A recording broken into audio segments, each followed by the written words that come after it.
Bienvenue. Aujourd'hui, on va parler de quelque chose d'important pour vous, moniteurs et monitrices, comment accueillir et accompagner les enfants qui ont des défis particuliers dans vos classes. Ces enfants sont uniques et parfois, on peut se sentir dépassé. Mais avec quelques outils et une bonne attitude, chaque rencontre peut être un succès et surtout, une expérience positive pour l'enfant et pour vous. Première chose, chaque enfant a un monde à lui. Certains ont des troubles comme le TDAH, l'anxiété ou font partie du spectre de l'autisme.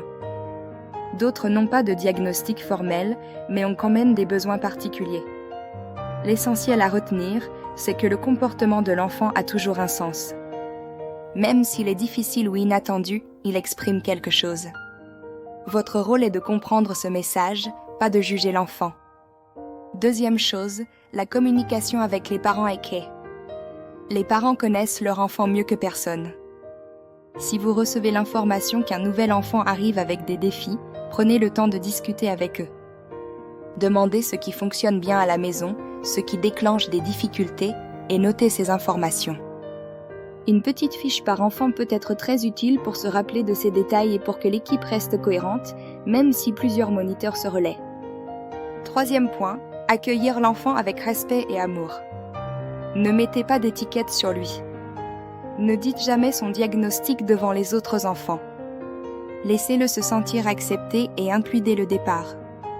Adaptez votre classe ou vos activités de manière simple, un jeu moins bruyant, une consigne plus claire, un moment calme pour respirer. Ces ajustements ne doivent pas isoler l'enfant, mais lui permettre de participer pleinement. Quatrième point, soyez intentionnel dans la relation. Prenez le temps de parler avec l'enfant, de découvrir ses passions, ses forces et ce qu'il aime. Même une courte conversation ou un encouragement sincère peut créer un lien significatif qui restera avec lui toute la semaine. Les enfants sentent tout de suite si on les accepte ou pas, et votre attitude peut faire toute la différence dans leur expérience de l'école du dimanche. Cinquième point, votre enseignement doit être concret et simple. Les blagues, le sarcasme ou les expressions trop abstraites peuvent être difficiles à comprendre pour certains enfants. Choisissez des mots clairs, des exemples simples et des activités adaptées à tout le groupe. L'objectif n'est pas de changer tout le programme, mais de permettre à chaque enfant de vivre la joie d'apprendre et de se sentir valorisé. Enfin, souvenez-vous, vous n'êtes pas seul. Vous faites partie d'une équipe et chaque effort compte.